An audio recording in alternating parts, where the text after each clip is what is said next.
नमस्कार दोस्तों, आपका मेरे इस यूट्यूब चैनल पर बहुत बहुत स्वागत है। आज का हमारा टॉपिक है फेज रिलेशन, जिसे हिंदी में दशा संबंध भी कहते हैं। दशा संबंध का अर्थ है दो या दो से अधिक विषयों या पृथक विचारों का संयोजन जो उनके बीच एक विशिष्ट संबंध को व्यक्त करता है। तो फेज रिलेशन क्या है? दो या दो से अधिक विचारों या पृथक विचारों का संयोजन जो उनके बीच एक विशिष्ट संबंध को व्यक्त करता है। दशा संबंध दो मुख्य वर्गों के मध्य, एक मूल वर्ग के दो पक्षों के मध्य, एक पक्ष के दो पंक्ति एकलों के मध्य तथा एक पक्ष के दो श्रृंखला एकलों के मध्य हो सकता है। जो दशा संबंध है वो दो मुख्य वर्गों के मध्य या फिर एक मूल वर्ग के दो पक्षों के मध्य या एक पक्ष के दो पंक्ति एकलों के मध्य या फिर एक ही पक्ष के दो श्रृंखला एकलों के मध्य हो सकता है।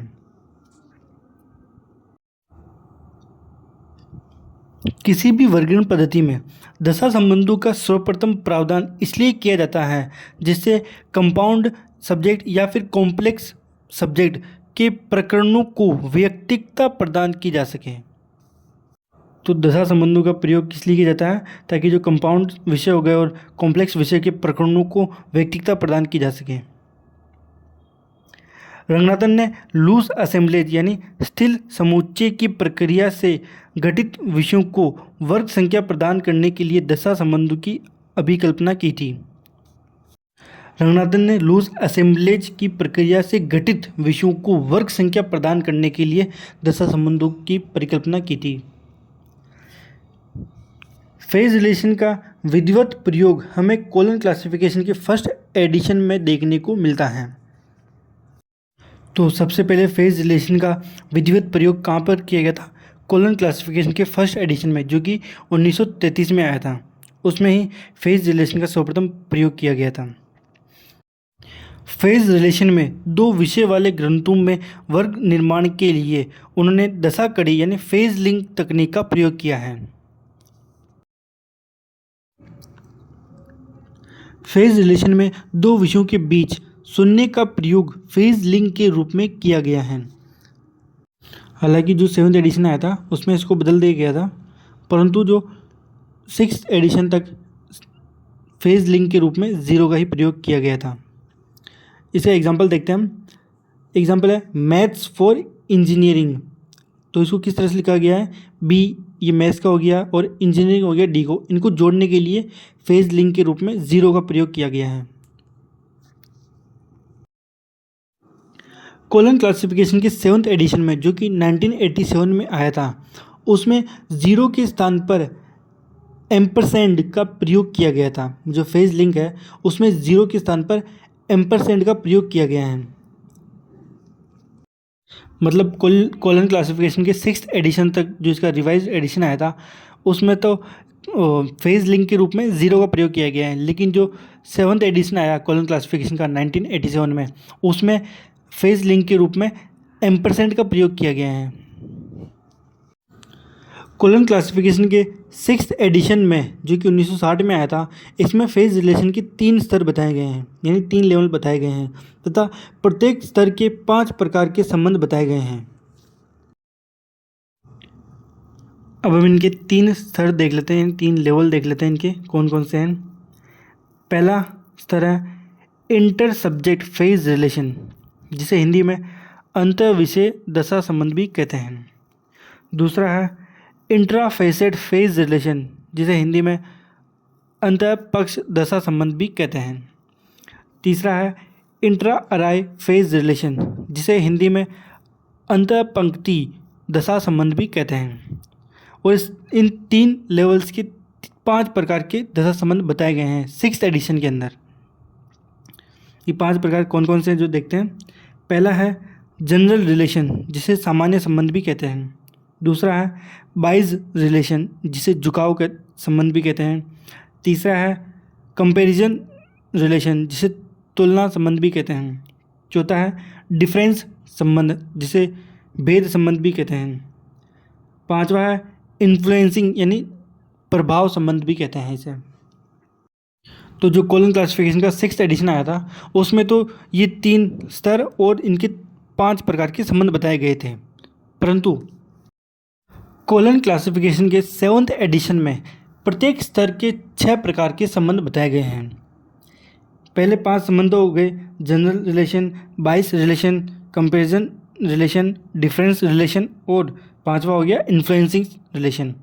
और जो छठा प्रकार 7th एडिशन में बताया गया है वह है टूल्स, जिसे हिंदी में उपकरण भी कहते हैं। अब हम फेज रिलेशन के तीनों स्तरों को एक एक करके पढ़ेंगे और इनके जो रिलेशन है उनके एग्जाम्पल भी देखेंगे हम। तो हम सबसे पहले देखते हैं इंटर सब्जेक्ट फेज रिलेशन, जिसे हिंदी में अंतर विषय दशा संबंध भी कहते हैं।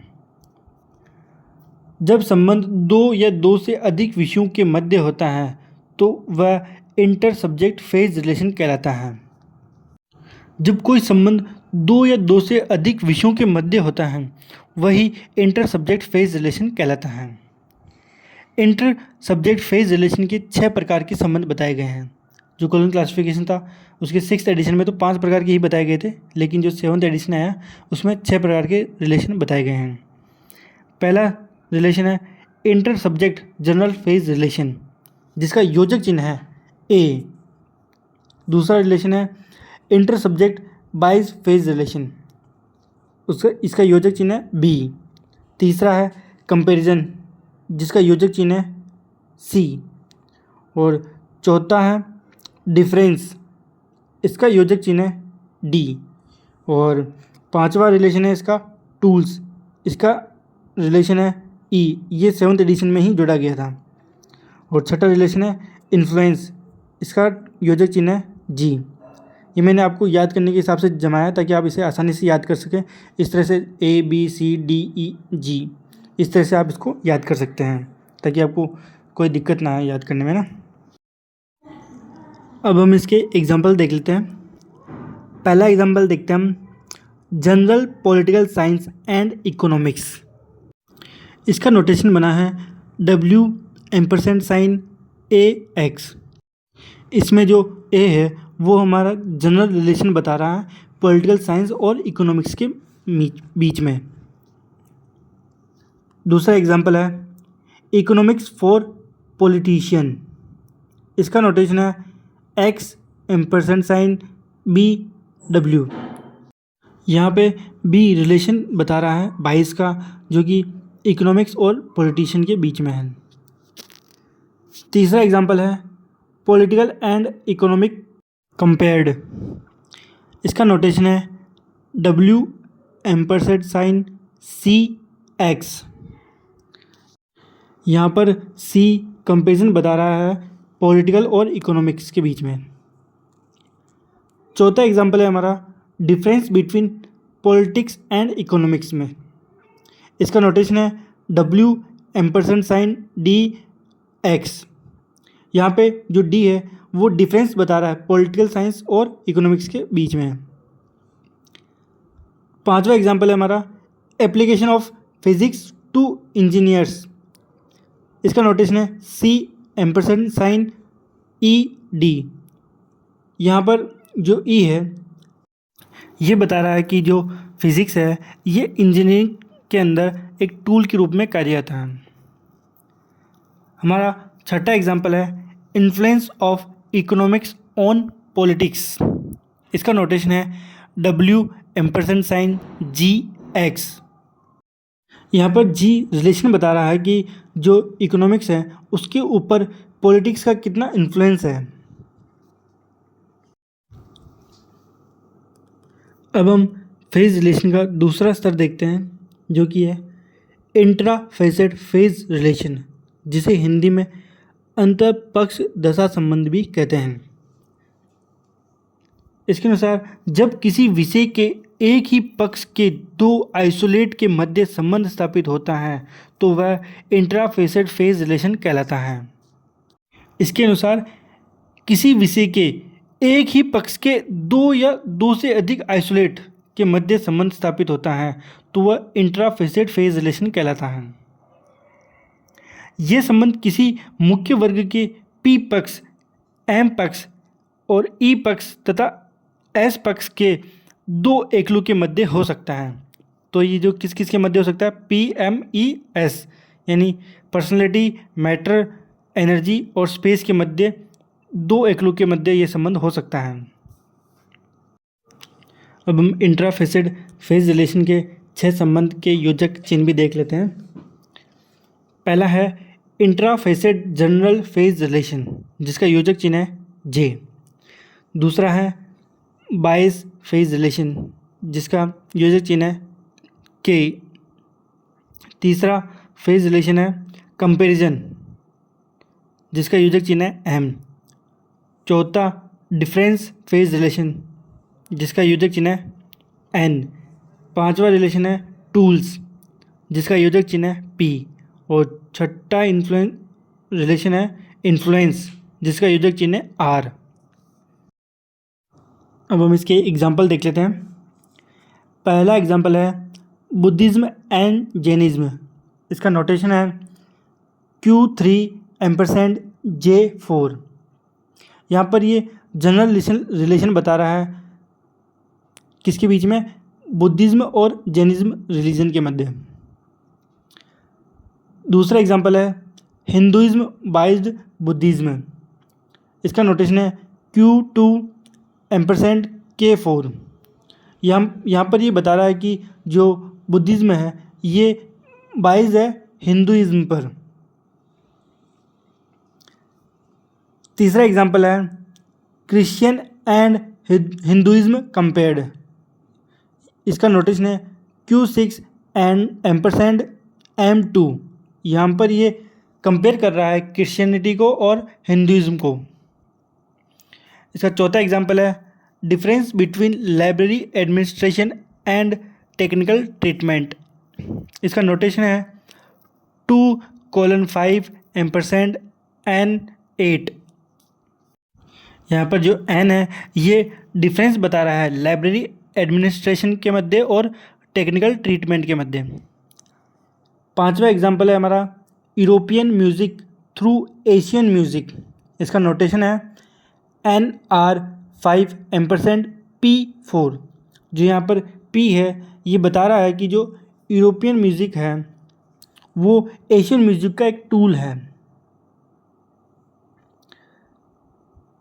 छठा एग्जाम्पल है हमारा influence of Hindi poetry on Hindi drama. इसका नोटेशन है $152,2 और 1। यहाँ पर ये बता रहा है कि जो हिंदी ड्रामा है ये इन्फ्लुएंस है हिंदी पोइट्री से।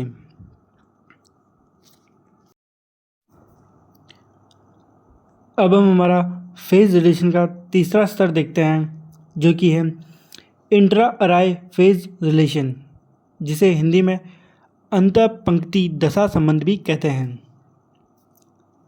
इसके अनुसार जब किसी विषय के एक ही पक्ष यानी फेसेट के दो या दो से अधिक आइसोलेट में अराय के मध्य संबंध स्थापित होता है तो उसे इंट्रा अराय फेज रिलेशन कहते हैं। अर्थात किसी विषय के एक ही पक्ष के दो या दो से अधिक आइसोलेट में अराय के मध्य संबंध स्थापित होता है तो उसे इंट्रा अराय फेज रिलेशन कहते हैं, यानी अंतर पंक्ति दशा संबंध कहते हैं।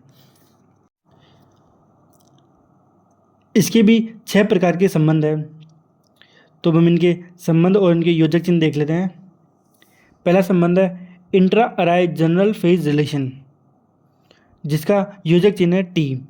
दूसरा है intra array bias phase relation, जिसका योजक चिन्ह है यू, स्मॉल यू।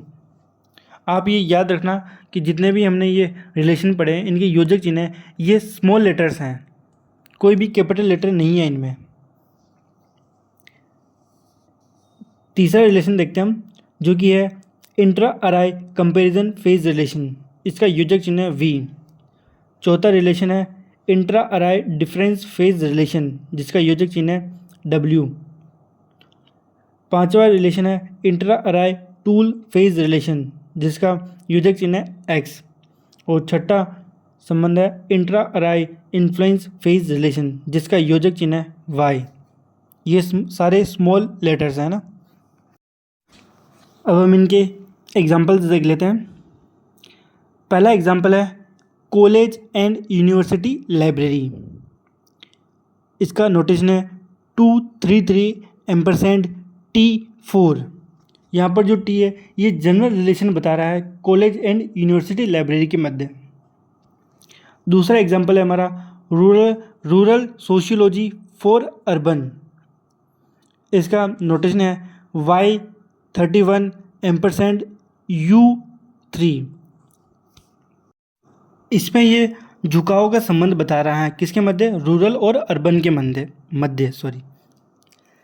हमारा तीसरा एग्जांपल है psychology of man and women. इसका नोटेशन है S,55 V6। यहाँ पर जो ये स्मॉल v है ये कंपेयर कर रहा है मैन एंड वुमेन को। हमारा चौथा एग्जांपल है university and research libraries differentiated. इसका नोटेशन है 234 W6। यहाँ पर जो स्मॉल w है ये डिफरेंस बता रहा है यूनिवर्सिटी एंड रिसर्च लाइब्रेरीज के मध्य। हमारा पांचवा एग्जांपल है कार्नेटिक म्यूज़िक थ्रू हिंदुस्तानी म्यूज़िक। इसका नोटेशन है NR44 1 X5। यहाँ पर जो स्मॉल x है ये रिलेशन बता रहा है कि जो कार्नेटिक म्यूज़िक है ये टूल के रूप में कार्य करता है हिंदुस्तानी म्यूज़िक के अंदर। हमारा छठा एग्जांपल है influence for classification on cataloguing. इसका नोटेशन है 2:55 y1। यहाँ पर जो स्मॉल y है ये इन्फ्लुएंस का रिलेशन बता रहा है क्लासिफिकेशन और कैटलॉगिंग के मध्य।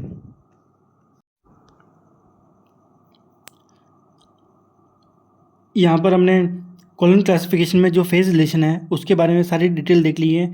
उसके 3 लेवल्स देख लिए हैं, इंटर सब्जेक्ट फेज रिलेशन, दूसरा इंट्रा फेसेट फेज रिलेशन और तीसरा इंट्रा अराई फेज रिलेशन। ये तीनों लेवल्स हमने देख लिए हैं और इनके हमने 6 संबंध भी देख लिए थे। जनरल रिलेशन, बाइस relation, comparison relation, difference relation और इन्फ्लुएंस रिलेशन और टूल रिलेशन। इस सब के बारे में हमने पूरे डिटेल से देख लिया है। अब हम डीडीसी के अंदर फेज रिलेशन देखते हैं।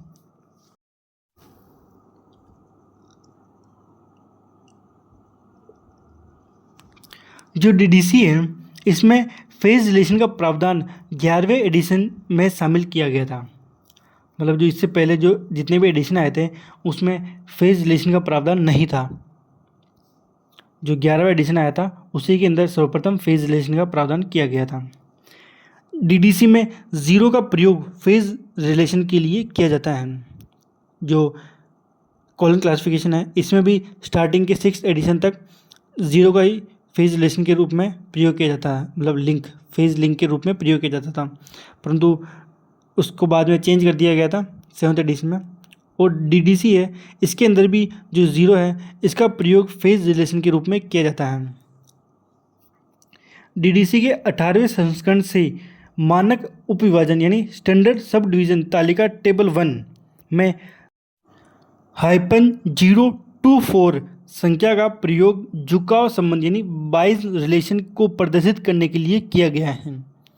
जो 18th एडिशन आया था इसमें मानक सब डिवीज़न यानी स्टैंडर्ड सब डिवीज़न में टेबल 1 के अंदर -024 संख्या का प्रयोग किसके लिए किया गया है, 22 रिलेशन के लिए। जो 22 रिलेशन होता है उसके लिए -024 का प्रयोग किया गया है।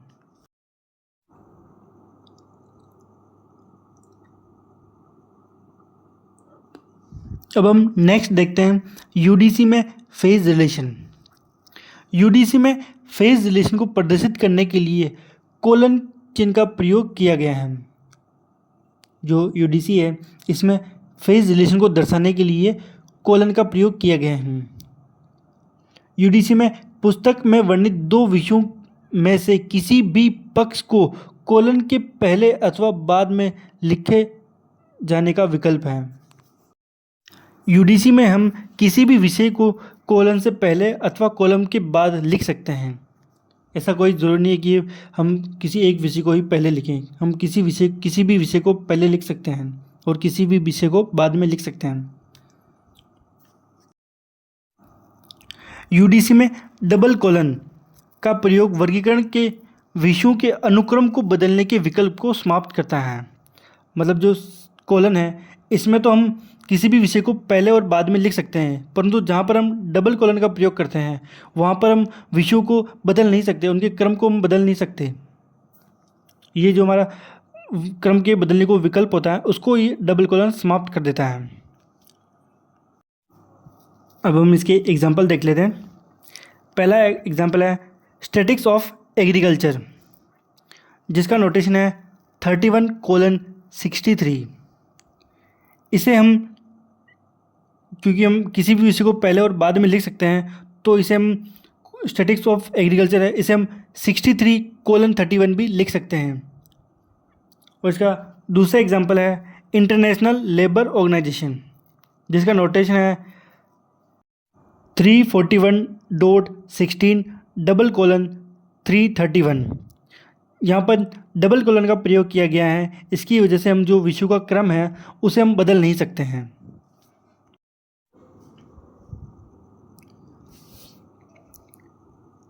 तो आज हमने कोलन क्लासिफिकेशन और डीडीसी और यूडीसी के फेज रिलेशन के बारे में हमने पढ़ा है। आज हमने इनके फेज रिलेशन के बारे में पूरी डिटेल से पढ़ लिया है। इससे बाहर आपका एक भी क्वेश्चन नहीं जाएगा। तो आज की हमारी क्लास यहीं हम समाप्त करेंगे। आप इस वीडियो को लाइक करना और कमेंट में बताना कि मुझसे इस टॉपिक में क्या छूट गया है, और आप चैनल को सब्सक्राइब करना और वीडियो को उन दोस्तों को ज़रूर शेयर करना जो लाइब्रेरियन बनने का सपना देख रहे हो। कोई भी मेरा दोस्त जो बिहार लाइब्रेरियन बनने का सपना देख रहा हो वो यहाँ से पढ़ सकता है, और फ्यूचर में राजस्थान में भी लाइब्रेरियन की वैकेंसी आने वाली है, तो उसके लिए भी जो कोई तैयारी कर रहा है तो वो यहाँ से पढ़ सकता है। तो फिर अलविदा लेते हैं आपसे, मिलते हैं नेक्स्ट क्लास में। जब तक के लिए धन्यवाद।